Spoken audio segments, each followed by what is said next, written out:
Hello guys, welcome to one vlog. आज आपण एक संडे रेसिपी बनवणार आहे. ती रेसिपी आहे ही खाडीची कोळंबी आपण घेऊन आलो आहे. त्याच्यापासून आपण खाडीच्या कोळंबीचा मसाला बनवणार आहे.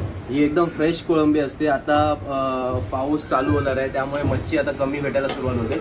तर ह्या कोळंबीचा आपण आस्वाद घेऊ शकतो. जिथे तुम्ही खाडीच्या बाजूला राहता समजा, तर तुम्हाला ही कोळंबी पटकन भेटू शकते. तुम्ही आजूबाजूच्या बाजारात जा, तुम्हाला लगेच भेटेल. ही आम्ही आता 100 रुपयाची कोळंबी घेऊन आलेलो आहे. तर आता आपण याचा मसाला बनवणार आहे. काय बनवणार आहे आपण? मसाला बनवणार आहे. गाईस बघा कसं डोकं बाजूला करायचं आणि त्याचा पाठचा भाग आपण वापरायचा. तर हे जो जवला असतो तसाच ही रेसिपी आहे. फक्त ही फ्रेश कोळंबीपासून बनणार आहे. तर ही रेसिपी पूर्ण बघायची असेल तर ही पूर्ण व्हिडिओ बघा. आणि ही व्हिडिओ तुम्हाला आवडली तर नक्की लाईक करा.